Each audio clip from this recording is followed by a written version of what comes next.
السلام علیکم ورحمۃ اللہ وبرکاتہ۔ الحمد للہ رب العالمین والصلاة والسلام علی نبینا محمد وعلی آلہ وصحبہ اجمعین۔ فاعوذ باللہ من الشیطان الرجیم، بسم اللہ الرحمن الرحیم۔ وَإِذْ قَالَ رَبُّكَ لِلْمَلَائِكَةِ إِنِّي جَاعِلٌ فِي الْأَرْضِ خَلِيفَةً قالوا أتجعل فيها من يفسد فيها ويسفك الدماء ونحن نسبح بحمدك ونقدس لك قال إني أعلم ما لا تعلمون وعلم آدم الأسماء كلها ثم عرضهم على الملائكة فقال أنبئوني بأسماء هؤلاء إن كنتم صادقين قالوا سبحانك لا علم لنا إلا ما علمتنا إنك أنت العليم الحكيم۔ محترم حضرات، جیسے کہ آپ جانتے ہیں کہ سورۃ البقرہ سے ہمارے یہ دروس کا سلسلہ جاری ہے۔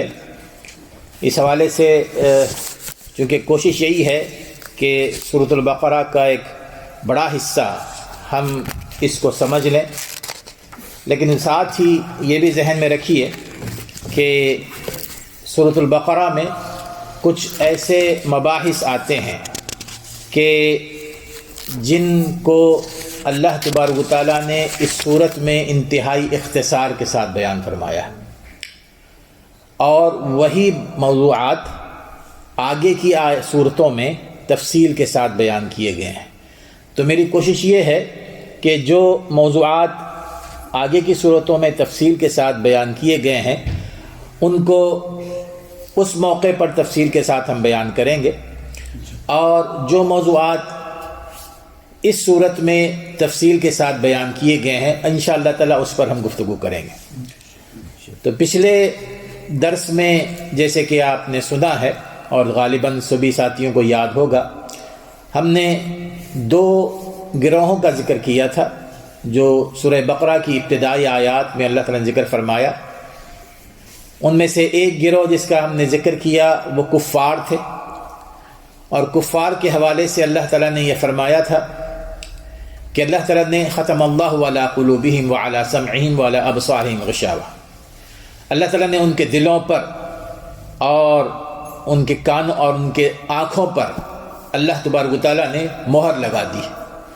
اور مہر لگانے کے حوالے سے گفتگو یہ ہوئی تھی کہ اللہ تعالیٰ خود کسی کے دل پر مہر نہیں لگاتا، اسٹیمپ نہیں لگاتا، بلکہ انسان کی اپنی بدعمالیاں جب تسلسل کے ساتھ ہم گناہ کرتے رہے نا، ایک شخص اگر گناہ کرتا ہے لیکن فوری طور پر پھر توبہ کر لیتا ہے تو پھر جیسے کہ میں نے حدیث پیش کی تھی، اللہ تعالیٰ اس کے دل کو صاف کر دیتے ہیں، ثقل قلبہ۔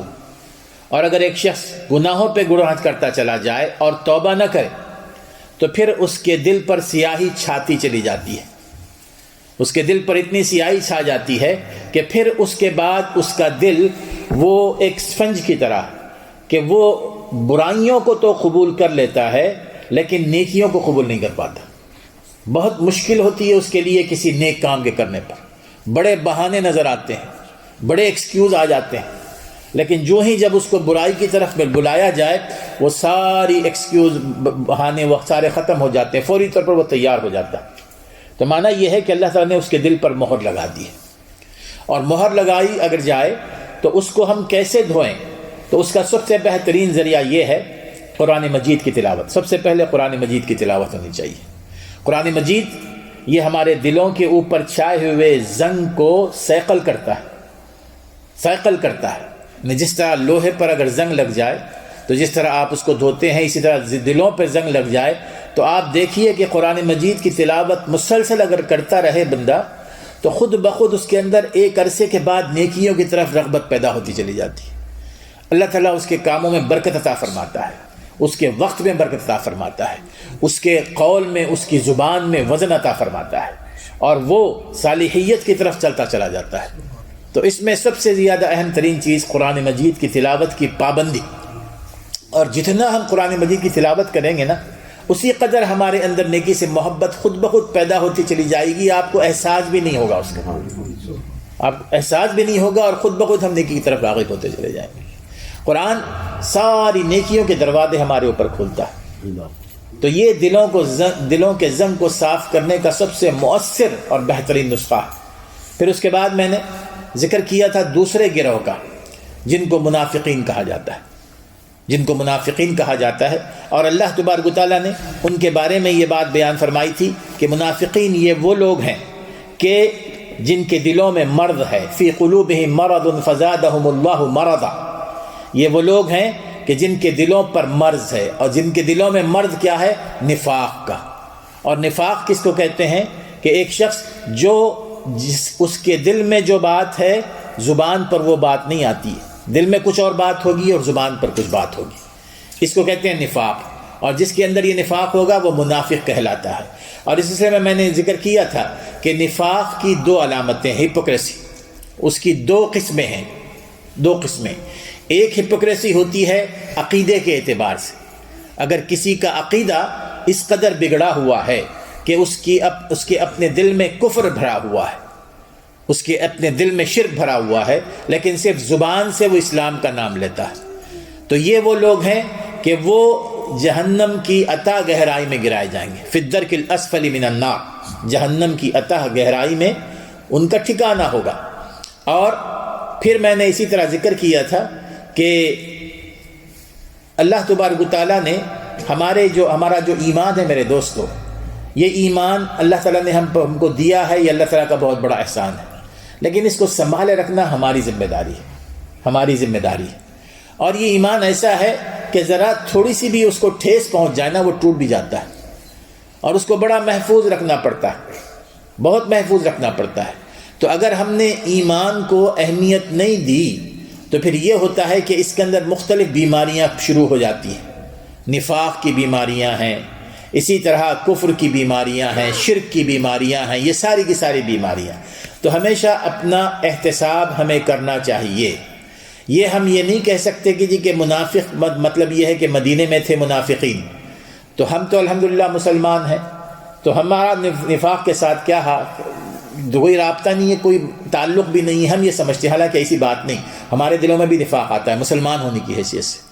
اسی لیے میں نے ابن ابی ملیکہ ایک مشہور تابعی ہے، ان کا ایک قول نقل کیا تھا کہ وہ یہ کہتے ہیں کہ میں نے 30 سے زائد صحابہ کی صحبت مجھے نصیب ہوئی ہے۔ 30 سے زائد صحابہ، تابعی وہ کہتے ہیں نا جو صحابہ کے اسٹوڈنٹ ہیں، 30 سے زائد صحابہ سے میں نے درس حاصل کیا ہے، سبق سیکھا ہے، دین سیکھا ہے۔ اور وہ یہ کہتے ہیں کہ ان میں سے ہر شخص اپنے اوپر نفاق کا خوف رکھتا تھا، ان کے اندر نفاق کا خوف ہوتا تھا کہ کہیں ہمارے اندر نفاق نہ آ جائے۔ جب صحابہ یہ اس بات کا خوف کرتے تھے تو ہم لوگوں کی کیا حیثیت ہے۔ اور پھر اسی طرح دوسرا نفاق ہوتا ہے عملی۔ عملی کا معنی یہ ہے کہ دل میں تو نفاق نہیں ہوتا، لیکن ہمارے اپنے کچھ اعمال ایسے ہوتے ہیں کہ جن کی وجہ سے رسول اکرم صلی اللہ علیہ وسلم نے فرمایا کہ بعض اعمال ایسے ہیں کہ جسے میں نے حدیث بیان کی تھی کہ یہ 4 عمل ہیں، 4 عمل ایسے ہیں کہ جس کے اندر ہو وہ پکا منافق ہو جاتا ہے، اور اگر ان میں سے ایک ہو تو پھر اس میں منافق کی ایک علامت آ جاتی ہے، حتی یتوب، یہاں تک کہ وہ توبہ کر لے۔ اور اس میں رسول اکرم صلی اللہ علیہ وسلم نے فرمایا کہ ایک تو یہ ہے کہ وہ شخص جو جب کبھی بات کرتا ہے تو اس میں جھوٹ شامل ہو جاتا ہے، جھوٹ کہیں نہ کہیں سے آ جاتا ہے، بلا وجہ بھی ہم جھوٹ بول دیتے ہیں، باتوں باتوں میں جھوٹ بول دیتے ہیں، وجہ ہونی چاہیے، اور وجہ ہو تب بھی جھوٹ بولیں تو وہ من الکذابین۔ اور پھر اسی طرح جب وہ وعدہ کرتا ہے تو وعدے کی خلاف ورزی کرتا ہے، وعدے کو پورا نہیں کرتا، پہلے سے اس کے دل میں طے رہتا ہے کہ جی کہ میں نے جانا نہیں ہے، فلاں مجھے انوائٹ کر رہے ہیں، لیکن زبانی کہہ دیتا ہے کہ ٹھیک ہے میں آؤں گا، یہ منافق کی علامت ہے۔ ہاں یہ بات الگ ہے کہ وعدہ کرنے کے بعد کوئی مجبوری آ جائے تو انسان معذرت کر لے تو وہ نفاق کی علامت نہیں۔ وَإِذَا اؤْتُمِنَ خَانَ، جب اس کے پاس کوئی امانت رکھی جاتی ہے تو اس امانت میں خیانت کرتا ہے، چاہے وہ امانت مال اور زر کی شکل میں ہو، چاہے وہ امانت بات کی شکل میں، راز کی شکل میں ہو، چاہے وہ امانت بچوں کی شکل میں ہو، بچے بھی ہماری امانت ہے، اللہ تعالیٰ نے ہمارے پاس رکھے ہیں، ان میں خیانت اگر کی جائے۔ وَإِذَا خَاصَمَ فَجَرَ، چوتھی علامت رسول نے بیان فرمائی کہ جب کبھی اس کا کسی کے ساتھ کوئی تکرار ہو جاتی ہے، کوئی جھگڑا ہو جاتا ہے تو وہاں پر وہ بد زبان ہو جاتا ہے، گالی گلوچ پر اتراتا ہے، فحش زبان استعمال کرتا ہے۔ ایک شریف النفس با اخلاق انسان، چاہے وہ نارمل حالات میں ہو چاہے وہ غصے کی حالت میں ہو، وہ اپنی زبان پر قابو رکھتا ہے، زبان پر ہمیشہ قابو رکھتا ہے۔ یہ عام طور پر ہوتا ہے شوہر بیوی کے معاملے میں بہت، اس معاملے میں ہمیں بہت ہی زیادہ احتیاط کی ضرورت ہوتی ہے، کیونکہ ایسے کیس میرے پاس آتے رہتے ہیں، بہت سنتے ہیں ہم کہ شوہر کی جانب سے اتنی بد زبانی ہوتی ہے کہ بیوی تنگ آ جاتی ہے، یا بیوی کی زبان سے ایسی یعنی بد زبانی ہوتی ہے کہ شوہر تنگ آ جاتا ہے، اور یہ شیطان کا کھیل ہوتا ہے۔ تو بد زبانی عام طور پہ، حالانکہ شوہر بیوی دونوں آپس میں محبت کرتے ہیں، لیکن تھوڑی سی کوئی بد کلامی ہو، تھوڑی سی کوئی تکرار ہو جائے، اور آپس میں بھی پڑوسیوں میں، بھائی بھائی میں، بچوں میں، والدین میں کوئی تکرار ہو جائے، تو ہونا یہ چاہیے کہ اپنی زبان کو قابو میں رکھیں، زبان کو قابو میں رکھیں۔ وَإِذَا خَاصَمَ فَجَرَ، کہ جب کبھی اس کا کسی کے ساتھ کوئی جھگڑا ہو جائے، فجرا پھٹ پڑتا ہے، وہ پھٹ پڑتا ہے۔ تو بہرحال اس پر ہماری گفتگو تھی، یہ جو چند پوائنٹس آپ نوٹ کر لیں کہ پچھلے درس میں ہم نے اس پر گفتگو کی تھی۔ آج کا ہمارا جو درس ہے میرے دوستو، یہ آیت نمبر 30 سے لے کر آیت نمبر 39 تک ہے۔ یہ حضرت آدم علیہ السلام کے حوالے سے ہے۔ آدم علیہ السلام کی پیدائش، پھر فرشتوں کا پوچھنا اللہ تعالیٰ سے کہ اللہ تو ان کو کیوں پیدا کر رہا ہے، پھر اس کے بعد آدم علیہ السلام کو اللہ تعالیٰ کا یہ حکم کہ فرشتوں کو کہ وہ سجدہ کریں، پھر شیطان کا سجدے سے انکار کر دینا، پھر اس کے بعد شیطان کا آدم علیہ السلام کو بہکانا، وہ جنت کا پھل کھانا، پھر اس کے بعد آدم علیہ السلام کا توبہ کرنا۔ یہ 4-5 چیزیں ذہن میں رکھیے، یہ تو ساری چیزیں آپ کو پتہ ہوں گی، لیکن میں تھوڑا سا اس میں تفصیل سے آپ کے گوش و گزار کرنا چاہتا ہوں۔ جیسے کہ میں نے پہلی یہ آیت پڑھی تھی کہ وَإِذْ قَالَ رَبُّكَ لِلْمَلَائِكَةِ إِنِّي جَاعِلٌ فِي الْأَرْضِ خَلِيفَةً قَالُوا أَتَجْعَلُ فِيهَا مَنْ يُفْسِدُ فِيهَا وَيَسْفِكُ الدِّمَاءَ وَنَحْنُ نُسَبِّحُ بِحَمْدِكَ وَنُقَدِّسُ لَكَ قَالَ إِنِّي أَعْلَمُ مَا لَا تَعْلَمُونَ۔ جب آپ کے پروردگار نے فرشتوں سے یہ کہا کہ میں زمین میں ایک خلیفہ بنانے جا رہا ہوں، تو انہوں نے کہا کہ اتجعل فیہا من یفسد فیہا، اے اللہ تو ایسے مخلوق کو پیدا فرما رہا ہے زمین کے لیے کہ جو زمین میں جا کر فساد پھیلائے گی، وہاں پر خون بہائے گی۔ ہم تیرے لیے ہیں، ہمیشہ تیری تسبیح کرتے رہتے ہیں اور تیری حمد و ثنا بیان کرتے رہتے ہیں۔ قال انی اعلم ما لا تعلمون، اللہ تعالیٰ نے فرمایا کہ تم جو نہیں جانتے وہ میں جانتا ہوں، یعنی میرا جو علم ہے تمہارا علم ہے، میرے سامنے میرے مقابلے میں کچھ بھی نہیں ہے۔ اب اس میں 2-3 چیزیں ذہن میں رکھیے کہ چونکہ سورہ بقرہ میں جو ہم نے جب درس شروع کیا ہے تو الملائکہ یہ پہلی دفعہ یوں تقریباً یوں آ رہا ہے، وَإِذْ قَالَ رَبُّكَ لِلْمَلَائِكَةِ، کہ جب آپ کے رب نے فرشتوں سے کہا۔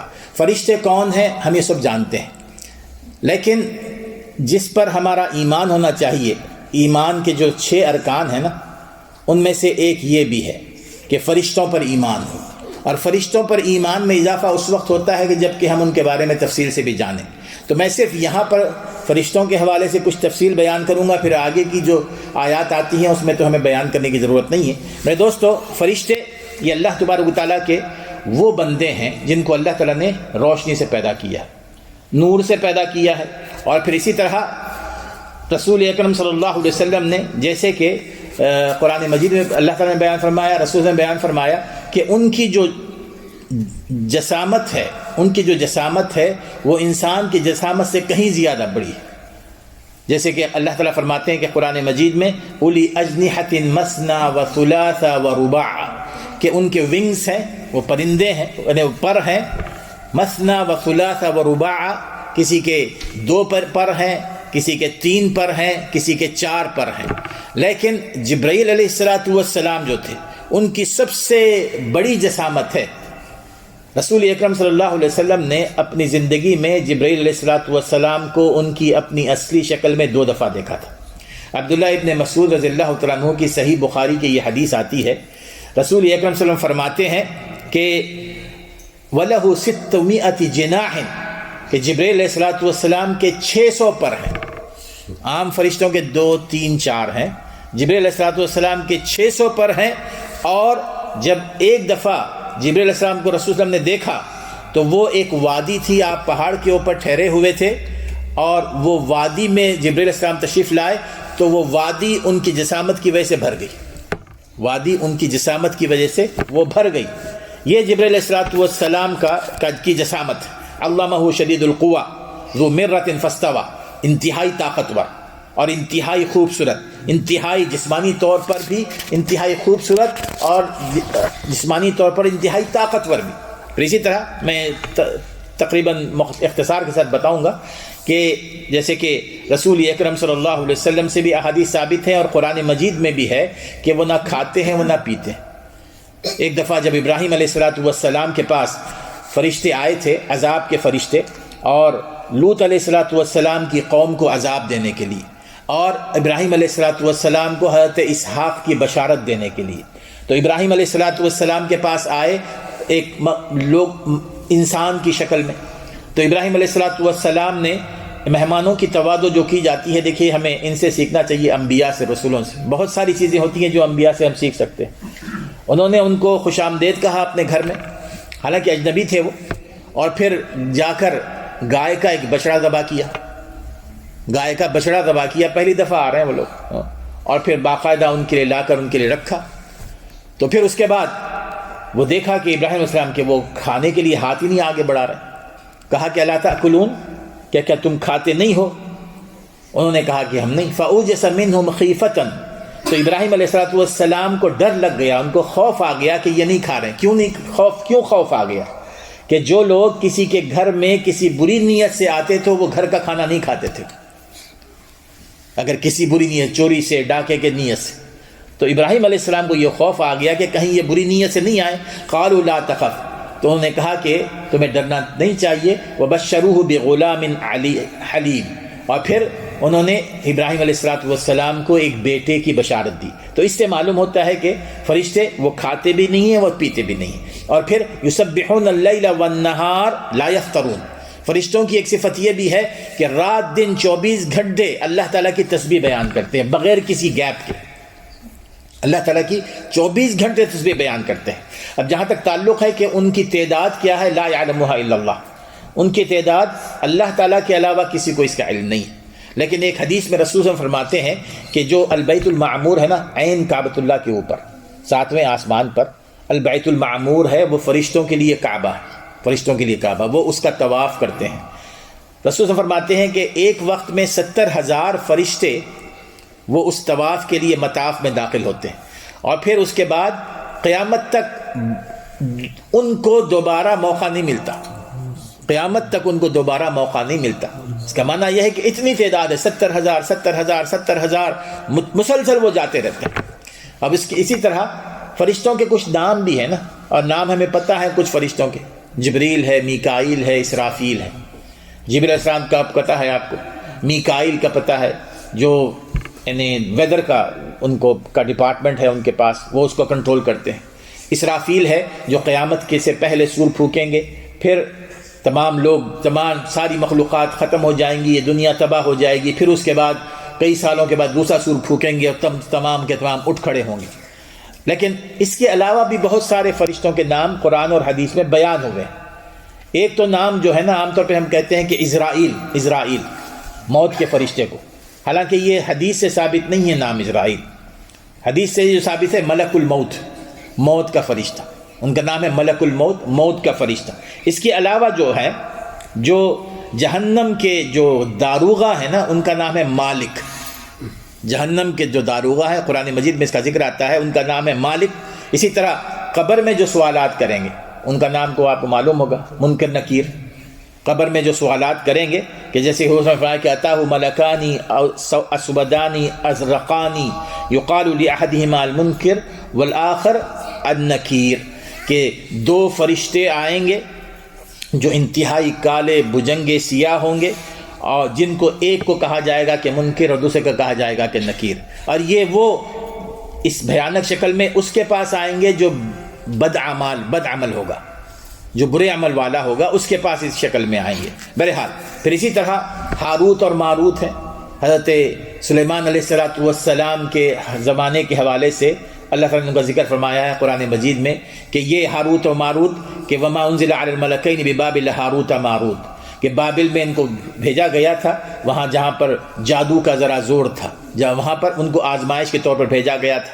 اسی طرح ان کا جو یعنی ان کو جو اللہ تعالیٰ نے قوت عطا فرمائی ہے، ان کے اندر جو کنٹرول ہے وہ بہت ہی زیادہ ہے۔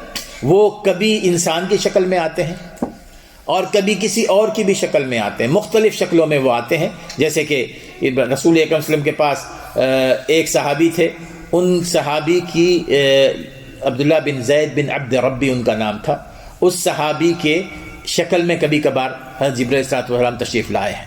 پھر اسی طرح ان کے جو کام ہیں، جیسے کہ آپ کو پتہ ہے جبرائیل علیہ السلام کا کام ہے، وہ جبرائیل علیہ السلام پہلے تو تمام فرشتوں کے رئیس ہیں، وہ سب چیئرمین ہے سمجھیے، تمام فرشتوں کے، سارے فرشتے ان کے تحت ہیں۔ اسی طرح ان کا کام ہے کہ جی کہ وحی پہنچانا۔ پھر اسی طرح ملک الموت ہے، ان کا کام ہے کہ جی کہ موت۔ اور پھر اسی طرح کچھ فرشتے ایسے ہیں اللہ تعالیٰ نے ہر ایک کے ساتھ رکھے ہیں، یہ بھی یاد رکھیے، ہر ایک کے ساتھ رکھے ہیں جو ہماری حفاظت کرتے ہیں۔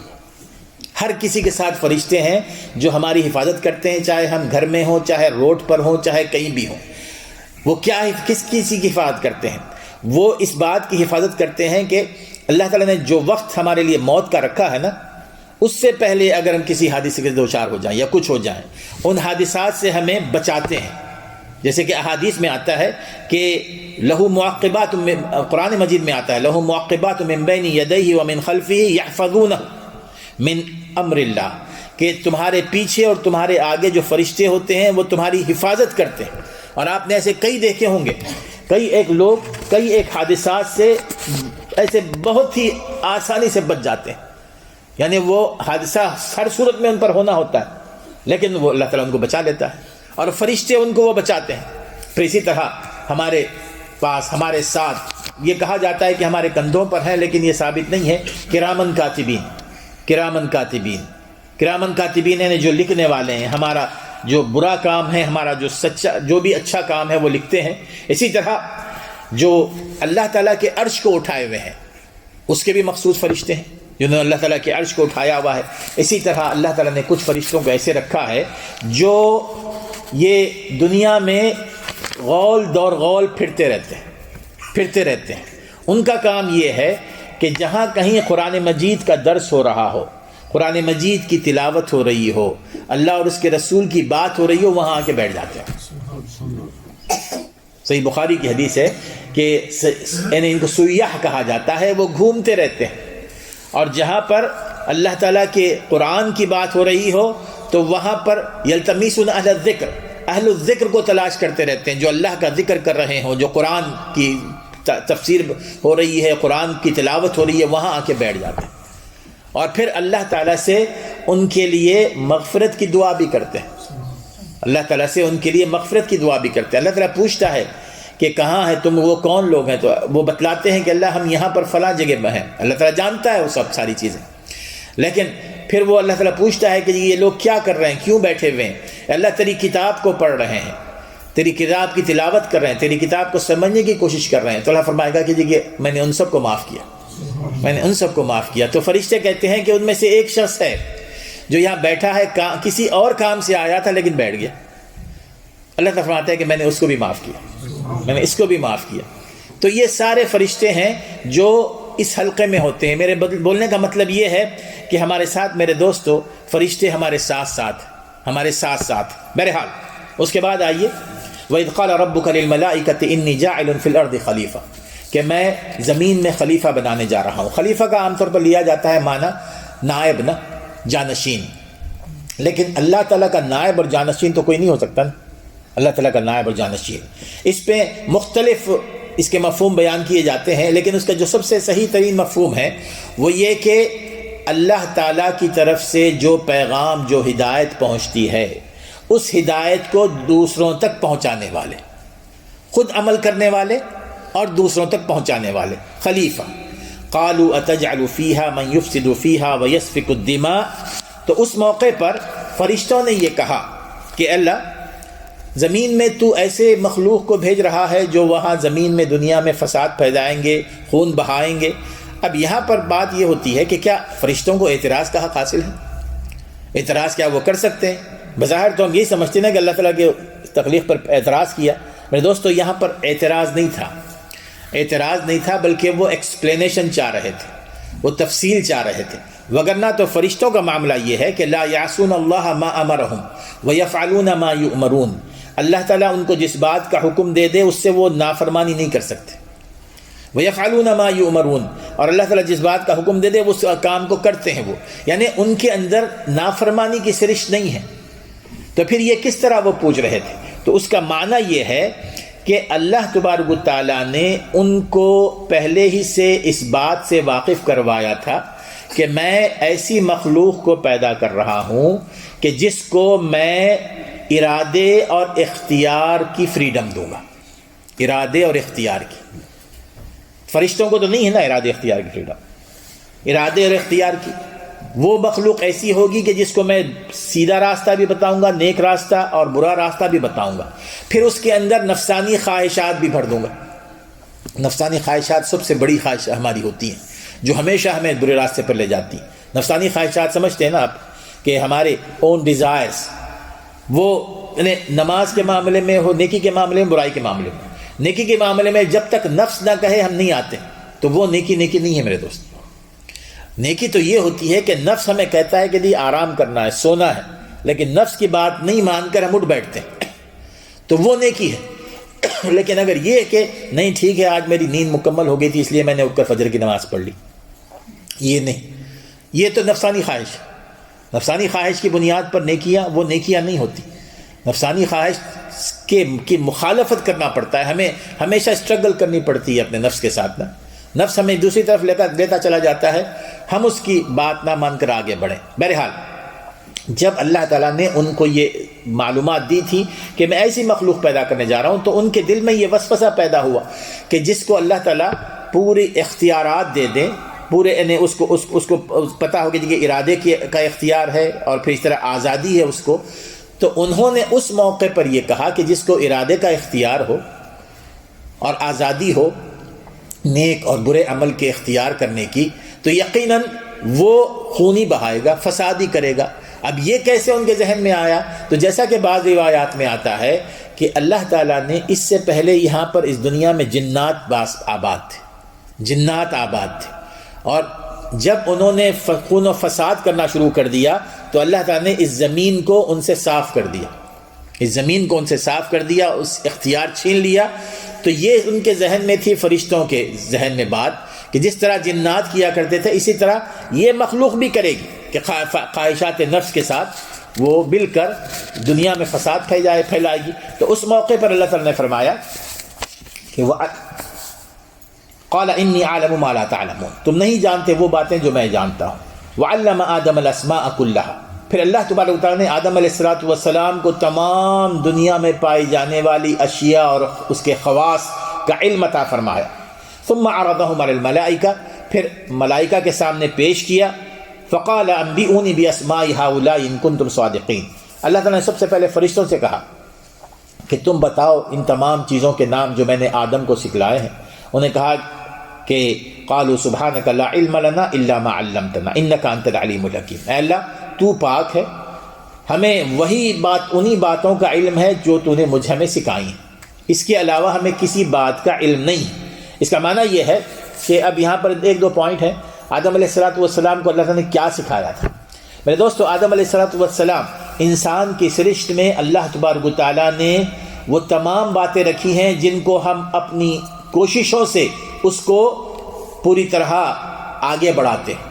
آج اگر سائنس آگے بڑھی ہے، ٹیکنالوجی آگے بڑھی ہے، یہ تمام چیزیں آگے بڑھی ہیں، تو یہ ہماری سرشت میں داخل ہے۔ جو جتنی محنت کرے گا وہ اتنا ہی آگے بڑھے گا اس کو۔ چاہے وہ مسلمان اگر محنت کریں گے تو مسلمان آگے بڑھیں گے، غیر مسلم محنت کریں گے تو غیر مسلم آگے بڑھیں گے، کیونکہ اللہ تعالیٰ نے پہلے سے ہمارے اندر یہ چیزیں رکھی ہوئی۔ اور فرشتوں کو یہ بات نہیں پتہ، ان کے اندر تخلیقی کردار نہیں ہے ان کا کہ وہ کوئی چیز تخلیق نہیں کر سکتے، اور انسان کو اللہ تعالیٰ نے کریٹیو بنایا ہے۔ وہ اسی وجہ سے آپ دیکھیں کہ دنیا ترقی پہ ترقی کرتی جا رہی ہے۔ اب یہ فرشتوں کے اندر یہ بات نہیں، تو فرشتوں نے کہہ دیا وہاں پر کہ اللہ ہمیں اس بات کا علم نہیں ہے جو آدم علیہ السلام کو آپ نے سکھایا ہے۔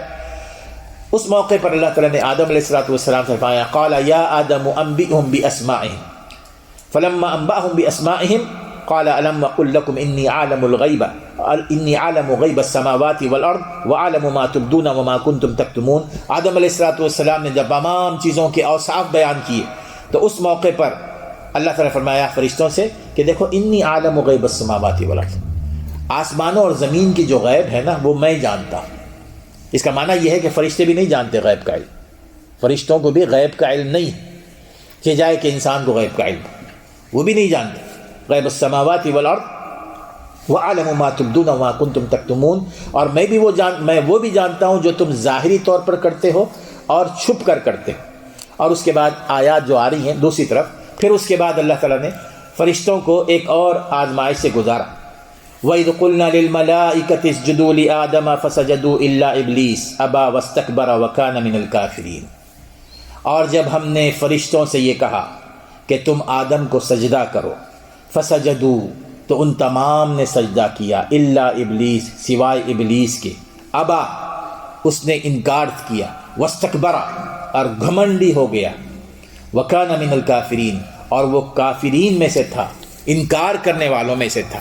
اب یہاں پر میرے دوستو ایک دو سوال اٹھتے ہیں کہ جو سجدہ کرنا ہے، سجدہ یقیناً ایک عبادت ہے نا، سجدہ ایک عبادت ہے اور عبادت صرف اللہ تعالیٰ کی ہو سکتی ہے. اب یہاں پر اللہ تبارک و تعالیٰ نے اس کام کے کرنے کا کیسے حکم فرمایا جو کہ شرک ہے؟ اللہ تعالیٰ غیر اللہ کے لیے سجدہ کرنا تو شرک ہے نا.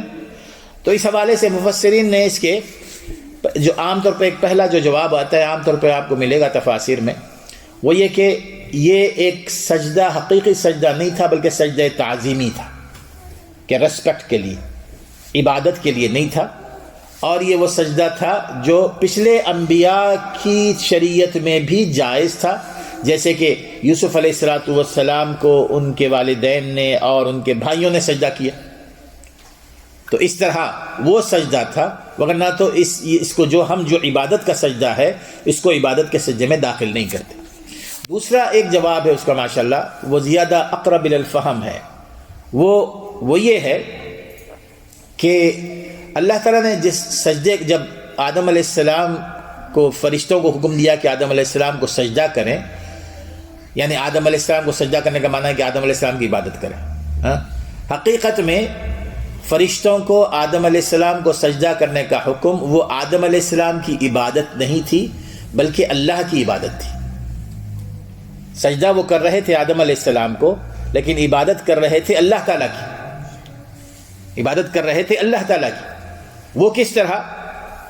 اس میں دیکھا جائے گا کہ حکم کس کا تھا. حکم کس کا تھا؟ حکم تو اللہ تعالیٰ کا تھا نا. اب یہاں پر یہ نہیں دیکھنا چاہیے، اصول ہمیں بنا لینا چاہیے، ہمیں یہ دیکھنا نہیں چاہیے کہ کیا حکم ہے. ہمیں دیکھنا چاہیے کہ حکم دینے والا کون ہے، حکم دینے والا کون ہے. اور اللہ تعالیٰ نے حکم دیا تھا. اور عبادت کس کو کہتے ہیں؟ عبادت کہتے ہیں کہ طاعت مخلوق لخالقہ فی اوامرہ و نواہیہ.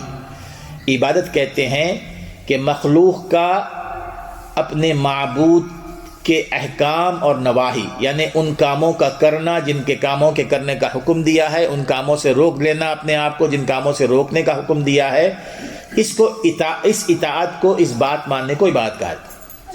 نے اللہ تعالیٰ نے جن کاموں کے کرنے کا حکم دیا ہے ان کو کرنا یہ عبادت ہے، جن کاموں کے کرنے سے منع فرمایا ہے ان سے اپنے آپ کو روک لینا یہ عبادت ہے. تو اللہ تعالیٰ کے اس حکم کو فرشتوں نے مان کر حقیقت میں اللہ کی عبادت کی، اللہ کی عبادت کی. اور فرشتے اللہ کی عبادت کر کے اللہ کے مقرب بندے قرار دیے گئے.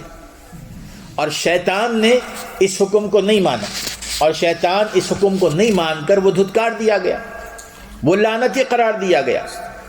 اب یہاں پر یہ سوال آتا ہے کہ اللہ تعالیٰ نے ایسا حکم کیوں دیا؟ تو سب سے پہلی بات تو یہ ہے کہ ذہن میں رہنی چاہیے کہ لا یسأل عما یفعل وہم یسألون. قرآن مجید کا ایک اصول بیان کیا گیا ہے کہ لا یسأل عما یفعل. عام زندگی میں بھی اللہ تعالیٰ جو کچھ بھی کرتا ہے اس کے بارے میں کبھی بھی ذہن میں یہ نہیں آنا چاہیے کہ وائی. اللہ تعالیٰ کے بارے میں قرآن کا یہ حکم ہے، لا یسأل، اللہ تعالیٰ سے پوچھا نہیں جا سکتا عما یفعل، جو کچھ وہ کرتا ہے، یہ کبھی بھی نہیں ہونا چاہیے. یعنی کفر تک یہ چیز پہنچا دیتی ہے۔ جب ہم وائی کا دروازہ کھول دیں گے نا تو وہاں سے شیطان ہمیں آسانی سے بھٹکاتا چلا جاتا ہے، شیطان ہمیں آسانی بھٹکا دیتا ہے کہ why is happen to me, یعنی کیوں یہ میرے ساتھ ہوتا ہے، یہ کیوں اللہ تعالیٰ یہ پیدا کیا، کیوں یہ نہیں پیدا کیا، کیوں یہ کیا، کیوں یہ نہیں کیا، پھر وہ سلسلہ شروع ہو جاتا ہے۔ اسی لیے قرآن مجید نے وہ دروازہ بند کر دیا کہ لا یسأل عما یفعل وہم یسألون، اور ان سے پوچھا جائے گا۔ کن سے پوچھا جائے گا؟ مخلوق سے، مخلوق سے پوچھا جائے گا۔ اللہ تعالیٰ کو یہ حق ہے، اللہ تعالیٰ ہمارا خالق ہے، اس لیے پوچھا جائے گا۔ اب جہاں تک سجدے کا تعلق ہے میرے دوستو، یہ حقیقت میں اللہ تعالیٰ نے اگر یہ حکم دیا تھا تو یہ اللہ تعالیٰ کے حکم کی تابع داری ہے، اللہ تعالیٰ کے حکم کی تابع داری ہے۔ ہم نہیں جانتے کہ اللہ تعالیٰ کی حکمت کیا تھی، ہم نہیں جانتے۔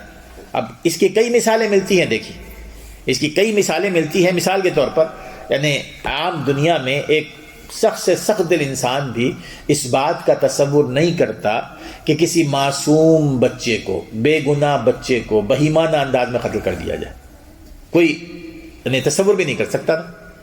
لیکن اللہ تعالیٰ نے ابراہیم علیہ السلام کو حکم دیا کہ اپنے بچے کو ذبح کر دو، اپنے بچے کو ذبح کر دو، حکم دیا تھا۔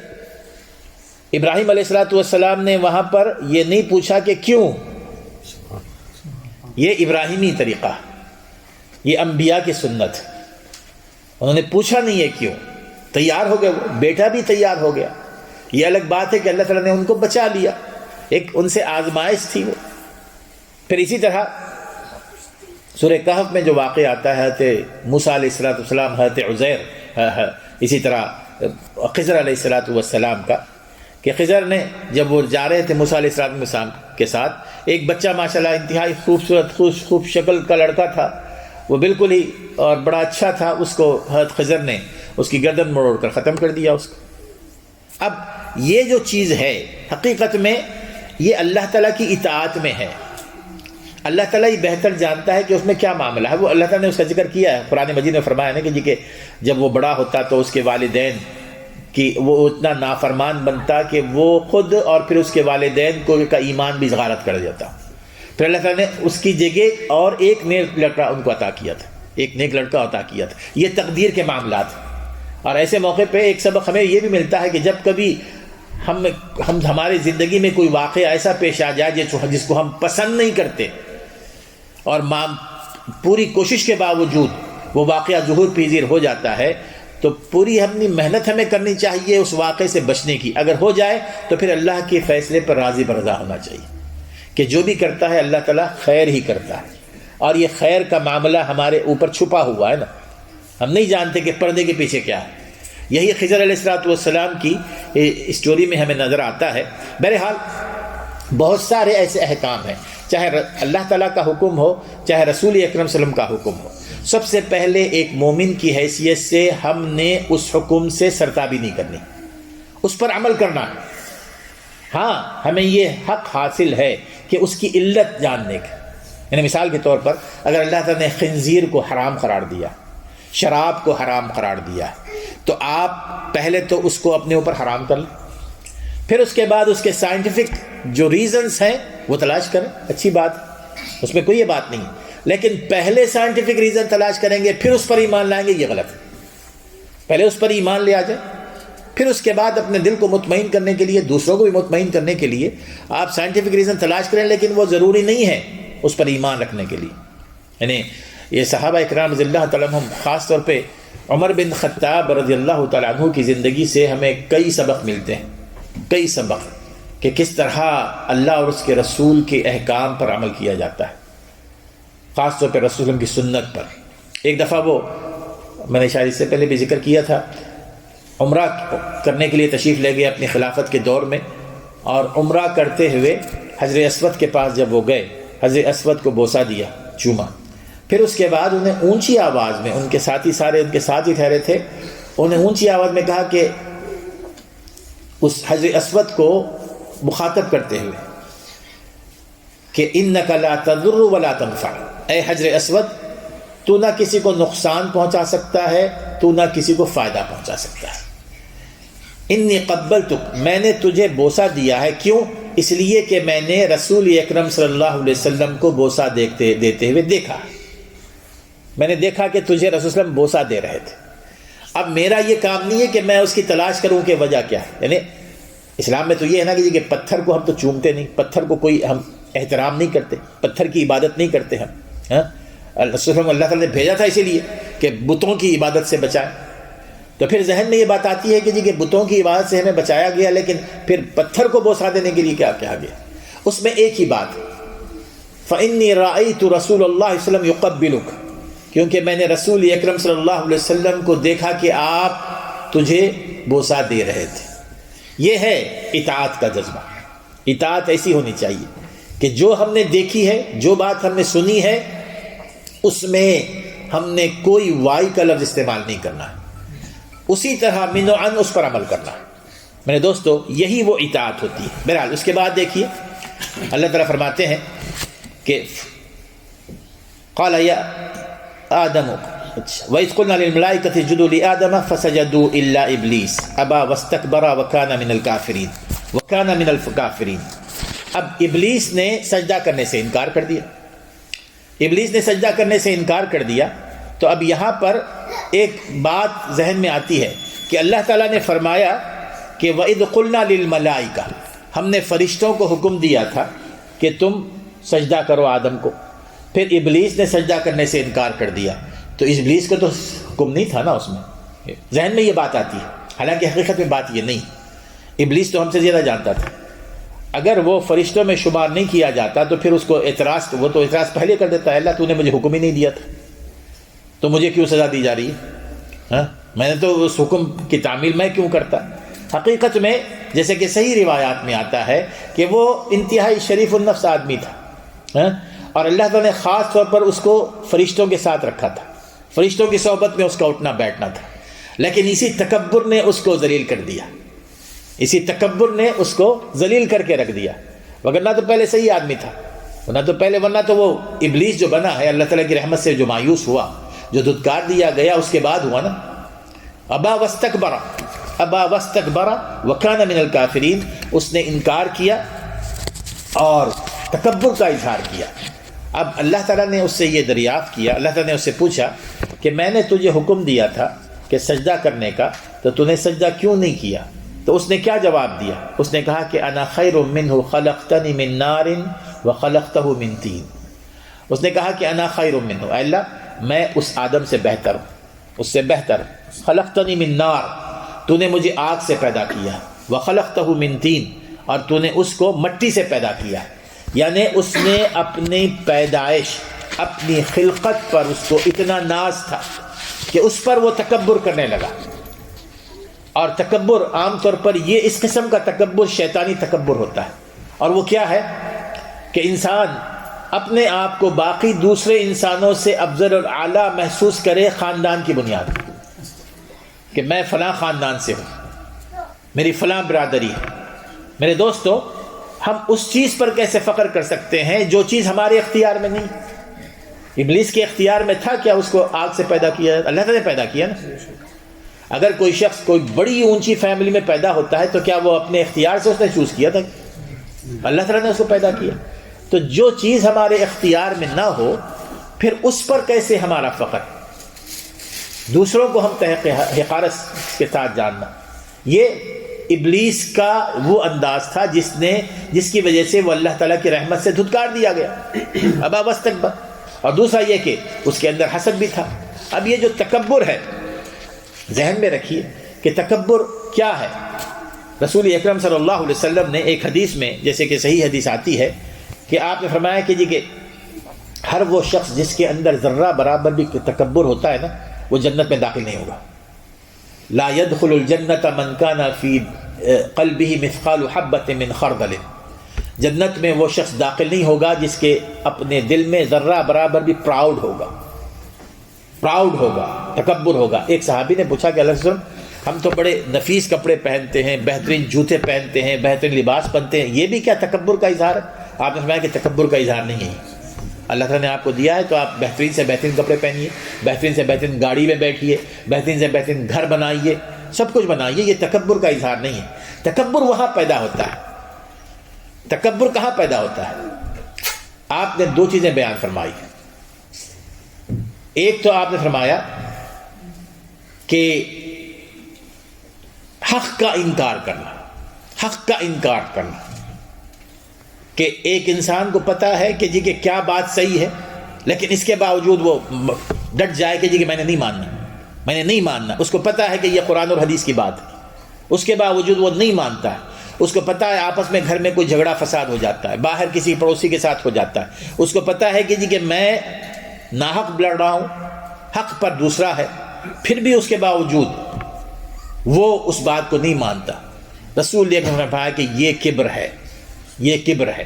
اور دوسری چیز غمت الناس کا لفظ آتا ہے، لوگوں کو حقارت سے دیکھنا۔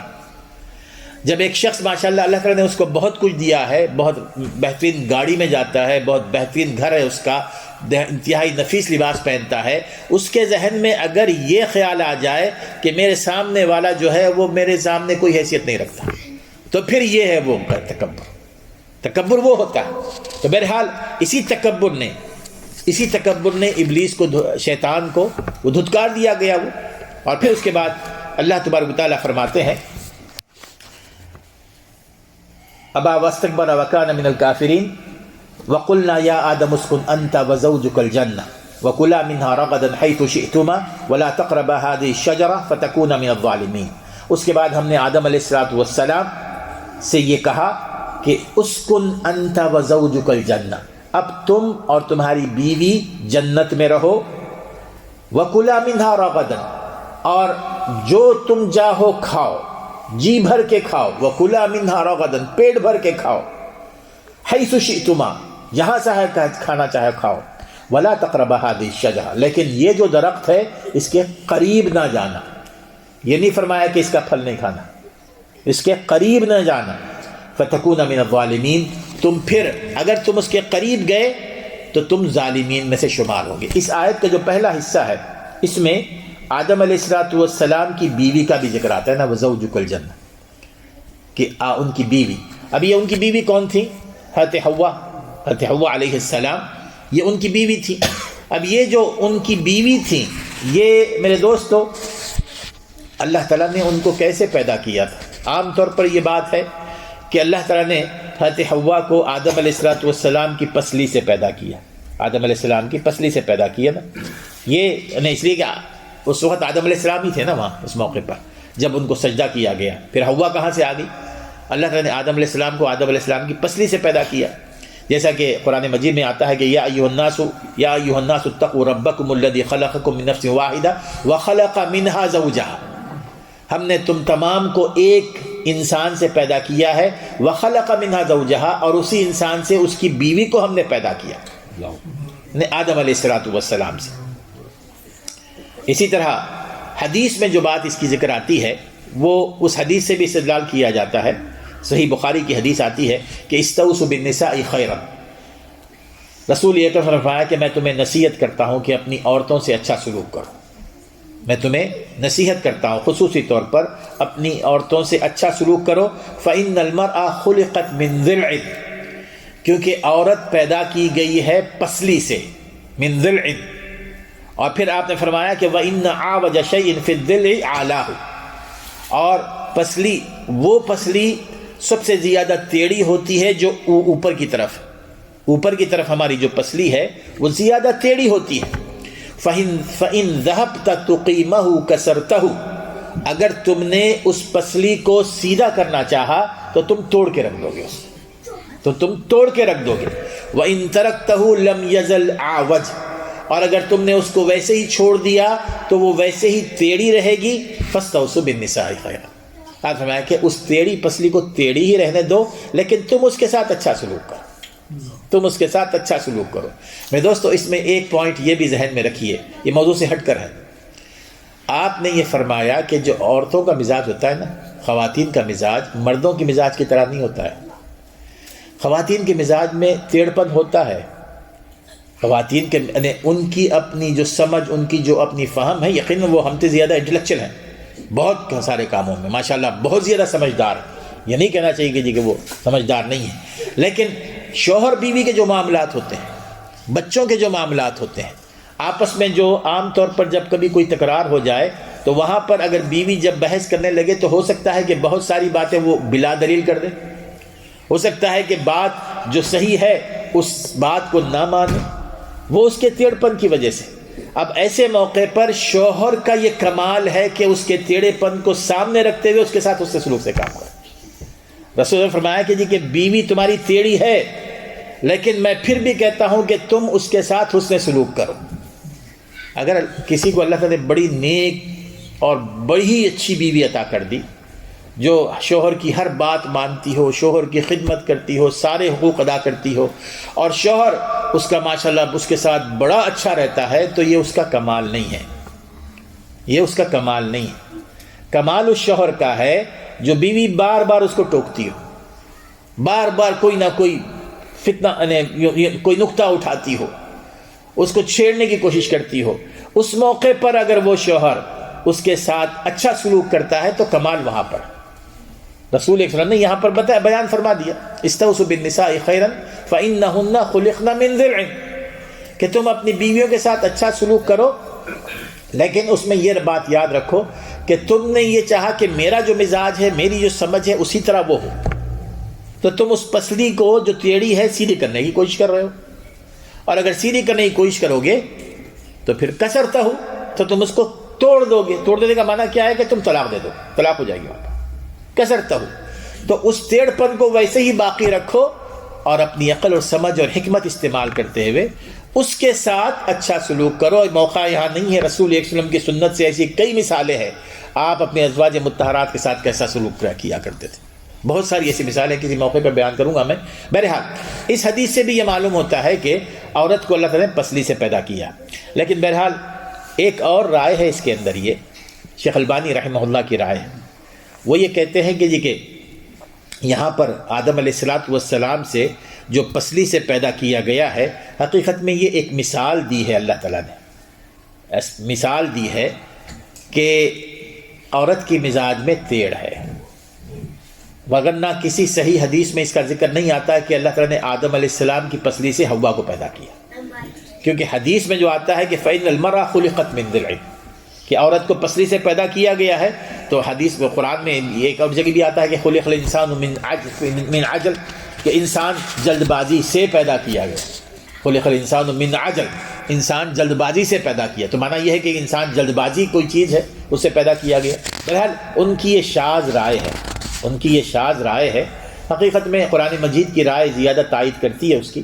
اور وہ کہتے ہیں کہ پھر اللہ تعالیٰ نے آدم حوا کو کیسے پیدا کیا، تو وہ یہ کہتے ہیں کہ اللہ تعالیٰ بہتر جانتا ہے۔ بہرحال اس میں زیادہ جو یعنی تائید اس میں ملتی ہے ہمیں، وہ یہ کہ اللہ تعالیٰ نے انسان کو حضرت حوا کو آدم علیہ السلام کی پسلی سے پیدا کیا، اور اس کے بعد ان دونوں کو یہ حکم دیا گیا کہ وَكُلَا مِنْهَا رَغَدًا، جنت میں رہو، جو کھاؤ جی بھر کے کھاؤ، وَلَا تَقْرَبَا هَٰذِهِ الشَّجَرَةَ وَلَا تَقْرَبَا هَٰذِهِ الشَّجَرَةَ، اس شجر کے قریب نہ جاؤ۔ اب یہ اللہ تعالیٰ نے جنت میں یہ کیوں حکم نافذ کیا بھائی، یعنی یہ کیوں شرط لگا دی کہ تم نے وہ پھل نہیں کھانا ہے؟ وہ شرط اس لیے لگائی کہ وہاں ان کی تربیت مقصود تھی کہ تم جب زمین میں بھیجے جاؤ گے، وہاں تمہیں حلال حرام نیک اور بد یہ تمام چیزوں کی تمیز کر کے اپنے آپ کو ان چیزوں سے بچانا ہے، اور اس کی ٹریننگ تمہیں یہیں پر ہونی چاہیے کہ تم اللہ تعالیٰ کی معصیت سے نافرمانی سے کیسے بچو گے۔ شیطان تمہیں بہکائے گا تو شیطان کی بات، وہ شیطان تمہیں کیسے بہکائے گا وہ بھی بتایا، اور پھر کیسے اپنے آپ کو بچاؤ گے، اور اگر تم شیطان کی باتوں میں آ گئے تو اللہ تعالیٰ سے توبہ کیسے کرو گے۔ یہ تمام باتیں سکھانے کے لیے اللہ تعالیٰ نے آدم علیہ السلام کو تربیتی نقطۂ نظر سے اس جنت پہ رکھا تھا، اور پھر فرمایا کہ وَلَا تَقْرَبَا هَٰذِهِ الشَّجَرَةَ، یہ نہیں فرمایا کہ وَلَا تَأْكُلَ مِنْ هَٰذِهِ الشَّجَرَةَ، یہ نہیں فرمایا کہ وَلَا تَأْكُلَ مِنْ هَٰذِهِ الشَّجَرَةَ کہ تم اس درخت کا پھل نہیں کھاؤ گے، بلکہ فرمایا کہ اس درخت کے قریب نہیں جاؤ گے۔ معنی کیا ہے کہ اگر یہ فرماتا کہ اس درخت کا پھل نہ کھاؤ تو آدم علیہ السلام یا انسان جو بھی ہے ہو سکتا ہے کہ اس کے قریب چلا جائے، اس کے قریب چلا جائے گا تو ماشاءاللہ وہ جو پھل لگے ہوئے ہیں اس کو بڑے اچھے لگیں گے، اس کی خوشبو بڑی بھینی بھینی ہوگی، پھر وہ اس کو دیکھے گا، اس کو ہاتھ لگائے گا، اس کو توڑنے کی کوشش کرے گا، تو پھر خود بخود جو ہے نا وہ کھانے کی بھی کوشش کر لے گا، ہوتا یہی ہے نا۔ تو اسی لیے اللہ تعالیٰ فرمایا کہ یہ بہت دور کی بات ہے، بہتر یہ ہے کہ تم اس کے قریب ہی نہ جاؤ. اور یہ ہمیشہ قرآن میں جو ہے نا اس کا ذکر ایسے ہی آتا ہے. دیکھیے کہ جس چیز کو اللہ نے حرام قرار دیا ہے نا اس چیز کے بارے میں فرماتے ہیں کہ اس کے قریب نہ جاؤ. ولا تقربوا الزنا ولا تقربوا الزنا انه كان فاحشة وساء سبیلا. زناکاری کے قریب نہ جاؤ. معنی کیا ہے زناکاری کے قریب نہ جاؤ؟ اللہ تعالیٰ نے فرمایا کہ ولا تزنوا، کہ تم زنا مت کرو. وہ اس لیے فرمایا کہ جو راستے زناکاری کی طرف لے جاتے ہیں نا وہی اصل ہے. اگر ہم نے ان راستوں کو بند کر دیا تو ہم زناکاری سے بچ جائیں گے. اور ان راستوں میں کئی چیزیں ہیں نا، کئی چیزیں. فحاشی ہے، ہماری نگاہیں ہیں، ہم جو پروگرام دیکھتے ہیں، ہم جو سوشل میڈیا پر دیکھتے ہیں، اور جو مکس کلچر ہے، یہ تمام کی تمام چیزیں زناکاری کی طرف لے جاتی ہیں. ان راستوں سے اپنے آپ کو بچانا ہے. شراب کو حرام قرار دیا، لیکن شراب کے بارے میں نہیں فرمایا کہ ولا تشربوا. شراب کے بارے میں فرمایا کہ تم فجتنبو اس سے دور رہو، اس سے بچے رہو. معنی کیا ہے کہ اگر اللہ نے یہ فرماتا کہ شراب نہ پیو تو ہو سکتا ہے کہ ہر ریسٹورنٹ پہ شراب آپ کو مل جاتی ہر جگہ. آپ ایک ہی ٹیبل پہ بیٹھے ہوئے دوسرا شراب پی رہا ہے، گھر میں کوئی اور شراب پی رہا ہے، کوئی آپ کا ایک دوست ہے اس کے ہاتھ میں شراب کی بوتل ہے وہ آپ کے ساتھ جا رہا ہے، تو پھر کیا ہوتا؟ انسان شراب پینا شروع کر دیتا نا. فجتنبو اس سے بچو. بچنے کا معنی کیا ہے کہ اس کے قریب ہی نہ جاؤ، اس کے قریب ہی نہ جاؤ. اور اس کے قریب جانے والی تمام چیزوں کو اللہ تعالیٰ نے قرآن احادیث میں حرام قرار دیا نا، کہ ایک ٹیبل پر اس ٹیبل پر بیٹھنے سے رسول اللہ نے منع فرمایا ہے. جس ٹیبل پہ شراب سرو کی جا رہی ہو، جس ٹیبل پہ شراب سرو کی جا رہی ہو، اب جیسے آف ریسٹورینٹ ہوتے ہیں کہ آف لائسنس ریسٹورینٹ، وہاں پر دوسرے ٹیبل پہ شراب سرو ہو رہی ہے، آپ خاص میں بیٹھے تو یقیناً یہ چیز حرام ہے.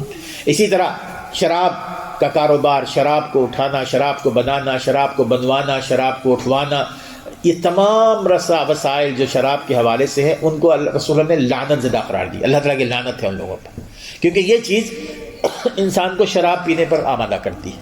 تو اسی لیے یہاں پر یہ بات بیان فرمائی کہ تم ولا تقربا هذه الشجرہ، اس درخت کے قریب نہ جاؤ. اب یہ درخت کون سا تھا، اس کا پھل کیا تھا، یہ ہماری اپنی ایمان کی زندگی سے تعلق نہیں رکھتا. نہ ہی ہمارا ایمان اس میں اضافہ ہوتا ہے نہ کم ہوتا ہے. تو اس میں ہمیں تجسس نہیں کرنا چاہیے کہ جی کہ وہ پھل کیا تھا وہ کیا نہیں تھا. فتکون من الظالمین، اگر تم اس درخت کے قریب جاؤ گے تو ان لوگوں میں شمار کیے جاؤ گے جو ظالم ہیں. ظالم کا معنی یہ ہوتا ہے جو گناہ گار، جو گناہ گار. اور اس کے بعد میں مختصر کرتا ہوں اس کے بعد فَأَزَلَّهُمَا الشَّيْطَانُ عَنْهَا فَأَخْرَجَهُمَا مِمَّا كَانَ فِيهِ، لیکن شیطان نے ان کو بہکا دیا اور وہاں سے نکلوا دیا جہاں وہ رہ رہے تھے. وَقُلْنَا اهْبِطُوا بَعْضُكُمْ لِبَعْضٍ عَدُوٌّ، اور پھر ہم نے کہا کہ تم نیچے اتر جاؤ، تم میں سے ہر کوئی ایک دوسرے کا دشمن ہوگا. وَلَكُمْ فِي الْأَرْضِ مُسْتَقَرٌّ وَمَتَاعٌ إِلَىٰ حِينٍ، اور زمین میں تمہارے لیے زندگی کا گزارا ہوگا اور تم ایک مدت تک تم زمین میں رہو گے، ایک مدت تک تم زمین میں رہو گے. اب یہاں میرے دوستو شیطان نے کیسا بہکایا؟ شیطان کے بہکانے کا جو طریقہ ہے یہ سورۃ الاعراف میں اس کا ذکر آتا ہے کہ فَوَسْوَسَ لَهُمَا الشَّيْطَانُ لِيُبْدِيَ لَهُمَا مَا وُورِيَ عَنْهُمَا مِنْ سَوْآتِهِمَا. اور اس نے شیطان کیا کہا کہ اس نے کیا کہا؟ شیطان جب کبھی ہمیں برائی کی طرف لے جاتا ہے نا تو وہ انداز دیکھیے. شیطان نے اسے کہا کہ وَقَالَ مَا نَهَاكُمَا رَبُّكُمَا عَنْ هَذِهِ الشَّجَرَةِ إِلَّا أَن تَكُونَ مَلَكَيْنِ أَوْ تَكُونَ مِنَ الْخَالِدِينَ. اس نے کہا کہ وسوسہ ڈالا ان کے ذہن میں کہ تمہیں پتہ ہے کہ اللہ تعالیٰ نے کیوں منع کیا ہے تمہیں اس درخت کے قریب جانے سے. مَا نَهَاكُمَا رَبُّكُمَا عَنْ هَذِهِ الشَّجَرَةِ إِلَّا أَن تَكُونَ مَلَكَيْنِ، اس لیے منع کیا ہے کہ اگر تم نے اس درخت کے قریب گئے تو پھر تم فرشتے بن جاؤ گے. او تکون من الخالدین، یا ہمیشہ ہمیشہ اس جنت میں رہو گے. دو چیزیں، فرشتے انسان کی اپنی سرشت میں ہے، فطرت میں ہے، وہ اونچا ہونا چاہتا ہے نا ہر اعتبار سے، یعنی شرافت کے اعتبار سے، عزت کے اعتبار سے، مال دولت کے حساب سے. اور وہ فرشتے جو ہے بہت ہی نیکوکار ہیں، بہت نیکوکار. تو آدم علیہ السلام کے ذہن میں یہ بات آئی کہ جی کہ فرشتوں کی طرح بن جانا ہے تو پھر تو اور اچھی بات ہے.